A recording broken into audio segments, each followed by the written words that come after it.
Thank you, Frank. Okay. Jim Doherty. Hi, Jim. Hi.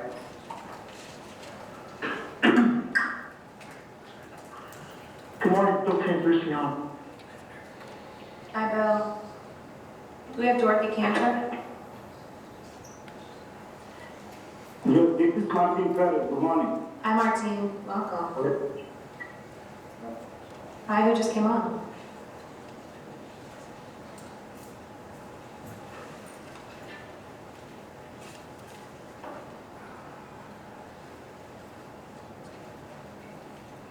Mr. Chair, I'm going to run down the list of people who are on the call. We have Keith Banks, Bill Best, Greg Brown, Marge Derrick, Mary DiMartino, Jim Doherty, Frank Hunley, Susan McHugh, Martine Perez, Richard Roper, Sandy Stewart, Bill Tambusi, Heather Taylor, John Oliver from the Senate, Brian Valentine, President Barchi, Pat Hobbs, John Hoffman, and Pat Malillo and myself. Thank you, Kim. Thank you all for joining this morning. We have before us the special business of approving the contract of Gregory E. Schiano to be the next head football coach of Rutgers State University of New Jersey. Before we proceed to substance, Madam Secretary, might I ask you please to attend to our procedures. Thank you, Mr. Chair. Before we begin, I'd like to welcome members of the public to this open meeting. Individuals who signed up to speak to address the board will be called upon by the chair and provided 2 minutes to speak on the agenda item only. Pursuant to Public Law 1975, Chapter 231, the Open Public Meetings Act, public notice of this special meeting was filed on December 1st, 2019 with the Office of the Secretary of the State of New Jersey and 3 newspapers, the Cherry Hill Courier Post, the New Brunswick Home News Tribune, and the Newark Star Ledger. Our public notice of the meeting was posted in the following university libraries: the Alexander Library in New Brunswick, the Dana Library in Newark, and the Robeson Library in Camden. In addition, notice of this meeting has been posted on the Rutgers website under governing boards. Before we begin, I want to ask if all the board members have reviewed the agenda and the meeting materials today, and if anyone has a possible conflict of interest to disclose related to the agenda item. Okay, hearing none, we can continue, Mr. Chair. Thank you. Madam Secretary, Chairman of the Committee on Intercollegiate Athletics, Greg Brown. Thank you, Mr. Chairman. The Committee on Intercollegiate Athletics and the Governor's Executive Committee each met to review the proposed employment contract for head football coach Gregory E. Schiano. After discussion, both committees endorsed the contract. So on behalf of the Executive Committee, I move for board approval the employment contract for head football coach in the Division of Intercollegiate Athletics at Rutgers University, New Brunswick, Gregory E. Schiano. Thank you, Mr. Chair. Kim, might I impose upon you, please, to call on those who have signed up to speak to do so and to moderate this section of the meeting. Absolutely, Mr. Chair. I'd like to call on Michael Crockford.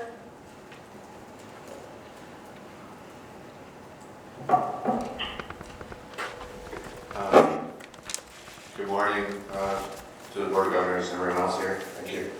My name is Michael Crockford. I'm an alumnus graduate.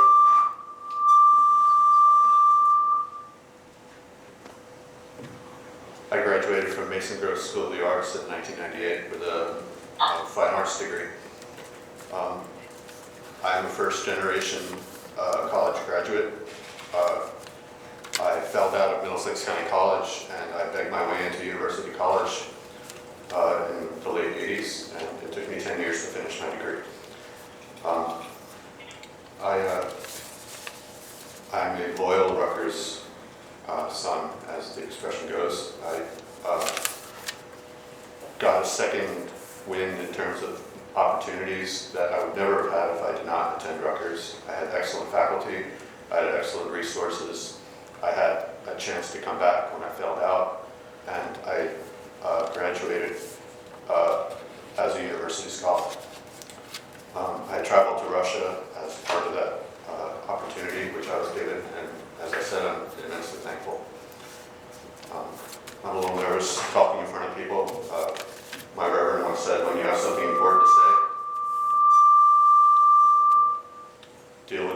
difficulties and your anxiety and move forward.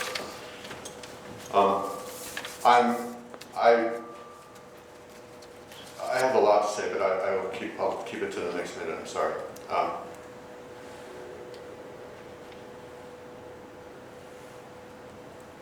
My understanding, is that we've spent at least $50 million just in debt in terms of what we've already spent. And I find wasted on trying to be part of a Rutgers football culture that is unsuccessful and will continue to be unsuccessful.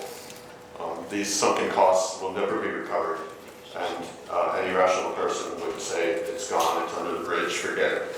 The future, though, on the other hand, is that we're considering spending another at least $50 million that we know of, with no guarantees. And the opinion of me and many people I've spoken with is that we should cut our losses and just, what the hell is with this? Just get out of this game. It's a little disconcerting to be speaking to nobody and then to have this kind of technical thing. I was Working on that, I'm sorry. Yeah, it's okay. Your 2 minutes is up, so please wrap up.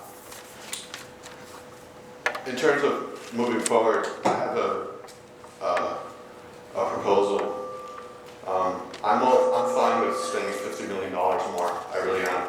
But I would propose that we create a different fund and that all the people that want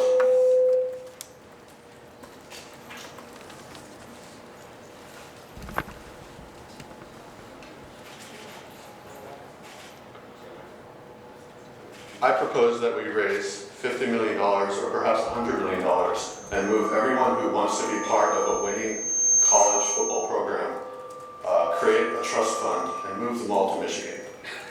Thank you.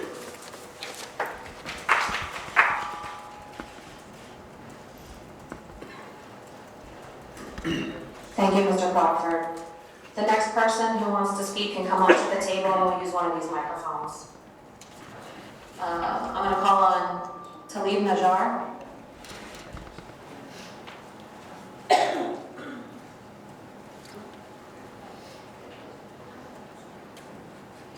Come up here. Go around. Thank you.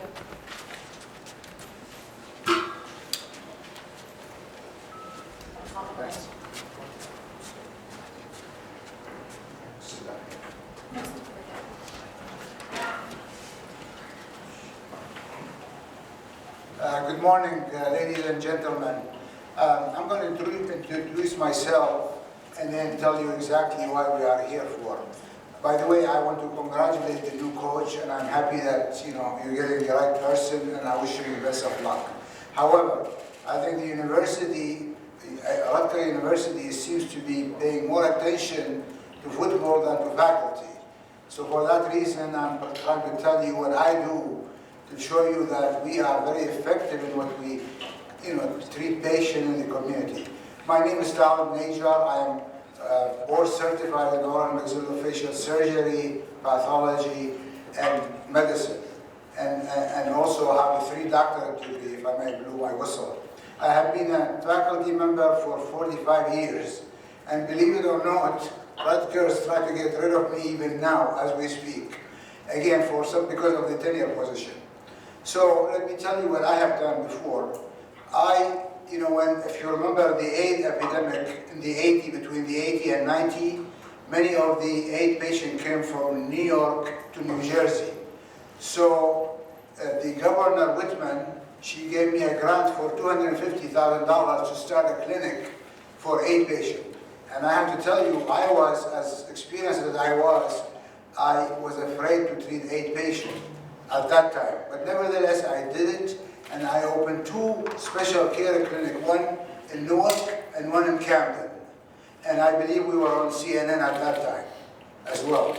And because it was the first dental clinic for AIDS patients in the nation. So, and the grant has increased from $250,000 to $1.5 million at that time. So, in addition to that, I treated trauma patients at the University Hospital in Newark. And, we have treated multiple patients, thousands of patients. And they come with a fracture, with infection, with all kind of things, all kind of problems. So I urge you guys, and hopefully the university to pay attention more to the faculty and to the AAUP, because it looks like, as if the AAUP is very helpful to try to work with the university to make it even more productive, to bring faculty like me and others to serve the community. But it looks like they are ignoring the AAUP, and in fact, several members of the faculty have been terminated, tenure faculty have been terminated. The unfortunate thing, 2 minutes, sir. as you know, when you have experience and you stay long time enough, you will do more for the community than when you started. But then, they don't even consider the experience and the accomplishment one has to do for the university. So I'm just begging you to see if you could help us out to try to pay more attention to the faculty, both, at the medical school, dental school, and, and Robert Wood Johnson as well. And I thank you so much. Did I exceed my time? Yes, but thank you. Yeah. Thank you. Thank you so much. Thank you.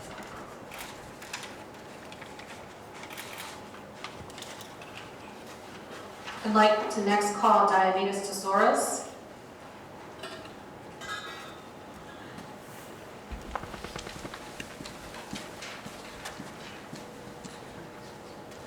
Good morning, members of the board. My name is Theo Satoris. I'm the executive director of the AAUP BHSMJ, for the faculty union for 1,400 faculty members here at Rutgers Health Science. Dr. Najjar is one of our talented oral surgeons who's been here for 45 years.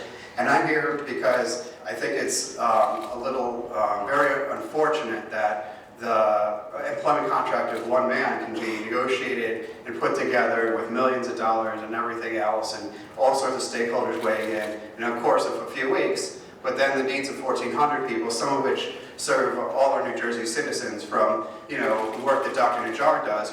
He actually, when somebody's face is blown off from a gunshot, he puts it back together just so that it looks almost like it never happened, and the person can chew again or they can see again. That's the kind of work he does.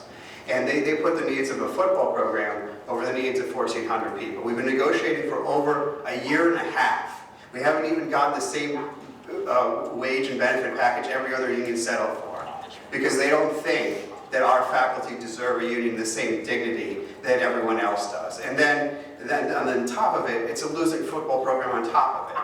So you invest more money into a losing football program than you do in the need of 1,400 people that are taking care of the health of our citizens.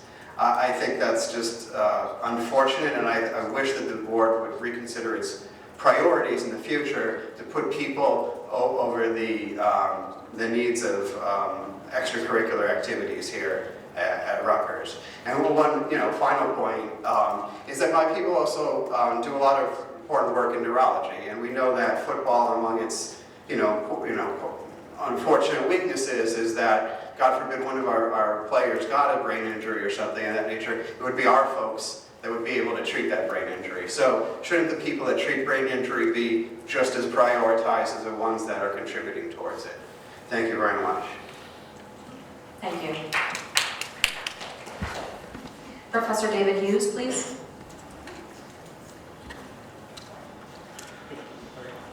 Letting me pass the velvet rope. What if I don't leave? All right. My name is David Hughes. I am the treasurer of the Rutgers AUP AFT Faculty and Grad Union and a professor of anthropology. I want to talk first about, to follow up my colleagues. You are meeting governors to talk about the salary and working conditions of one employee. Oh, by the way, as a point of order, what are the terms of this contract I meant to discuss? So that people in the media know, I'm obligated to talk about an agenda item and a resolution which is not shared with me or the public. So this is a kind of a sham of the Open Public Meetings Act. But anyway, I'm going to assume that this contract involves a salary close to $2 million over 8 years. That's a lot of money and a lot of time of our administration devoted to one employee. It would be fitting if this administration would devote equivalent time, in fact, much more time, to the 1,400 physicians who have been working without a contract now for more than a year. And also, as a representative of the faculty that does have a contract, I'm surprised at the way in which the medical school faculty are being treated as stepchildren. This administration has not wanted to extend the academic freedom that we enjoy on the legacy Rutgers side over to the legacy UMD&J side. And the contract that the administration wants to foist upon them would make them dismissible, fireable, on the word of a dean. That is not academic freedom. And I know you, President Barchi, believe in academic freedom. I don't see why you wish to continue denying it to the medical school faculty and dental school faculty who contribute so much to our enlarged university. So let's get serious about the merger when it comes to academics. Now let me turn more specifically to football. There's a certain disgrace about this moment. The athletics department continues to raid New Jersey families. Every New Brunswick student pays $300. I'm going to go longer than that. Every New Brunswick student pays $300 from student fees to cover the losses of the athletics department. That's about 2% of tuition. So this financially losing department is taxing New Jersey people for higher education, which should be accessible and affordable for all.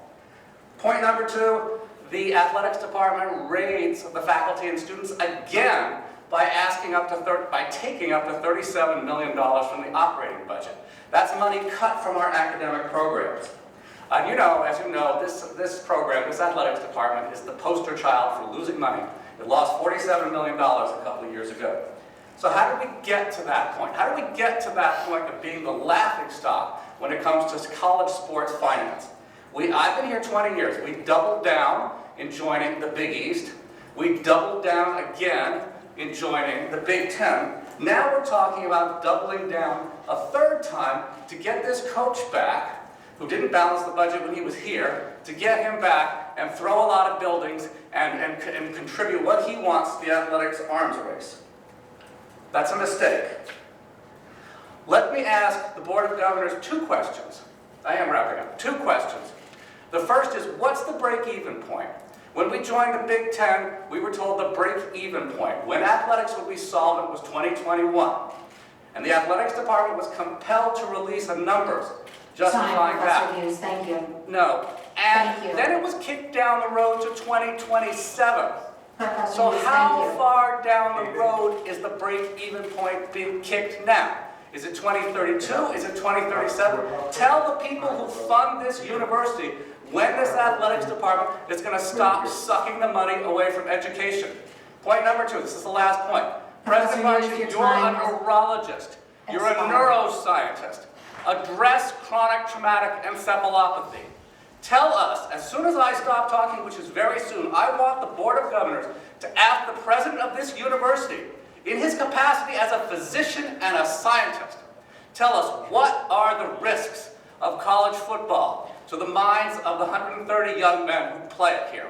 Go on the record and tell us, is the risk of this sport something that this university can, in good conscience, impose on the students that play football? Thank you.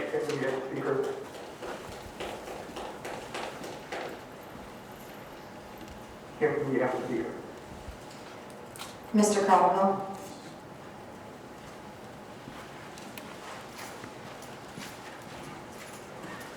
Your time is running. I can't hear what he's saying. I'm sorry, Mr. Chair, we cannot hear you.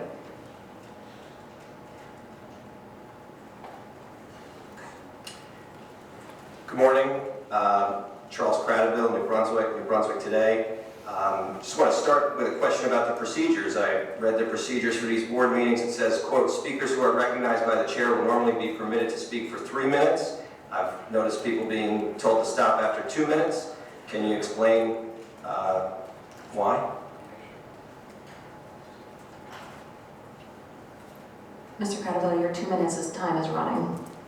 So may I ask why you have deviated from the board's normal procedures?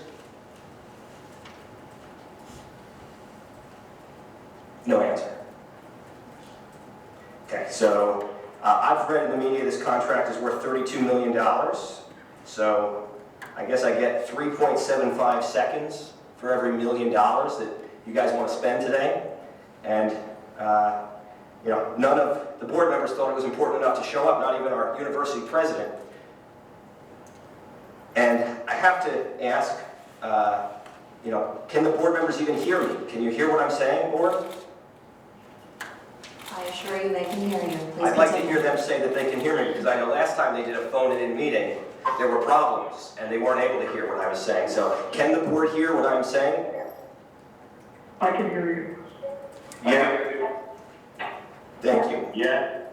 Thank you for answering that easy question. Now, I do want to say that I requested a copy of the contract because I wanted to make informed comments on it. I wanted to understand the terms of Mr. the Crowell, contract. your time is up. Okay, give me a break. So the contract has not been made public. I did reach out to you, Ms. Poster. You've been very good to me, and you told me, I guess, quote, that the terms of the contract are not available at this time. When, board, will you release the contract? When will I be able to see a copy of it? Mr. Crowell, your time is up. You will be able to get the contract after this meeting. Thank you. Please take your seat. Thank you. I apologize. Please take your seat. I'm going to have to continue because I do have just a couple of substantive points to make on this. You are out of order. Give me a break, guys. You guys didn't even show up today. Mr. Cradible, you are out of order. And if you really read the procedures for this meeting, you would understand that this is a teleconference, and that the only persons meant to be in the room are the speakers and the secretary and the associate secretary of the university. May I have a second to Mr. Brown's motion, please? So I would like to point out that we got burned by the last two coaches, both of whom were fired and then paid not to work. I would like the opportunity to review the contract to make sure that this will not happen again. And I would like to just understand, don't touch me, sir. I would just like to point out for everyone here, I would like to point out Cradible, you are out of order. for everyone May I here, have a second to Mr. Brown's motion, please? ladies and gentlemen, this is a joke what's going on here. You have a meeting on December 17th. Why couldn't this matter wait until December 17th? You had to schedule a special meeting to rush this through? Why are you rushing this? Why aren't you hearing from the public? This is an enormous contract for a huge length of time. Why won't you let the public voice their concerns about it? Why won't you share it with the public? Please, may I have a motion for adjournment? This is a joke. Unbelievable. This is a disgrace to the taxpayers of New Jersey, and every Scarlet Knight should be ashamed of the way this board operates, and President Barchi is a no-show president. Thank you.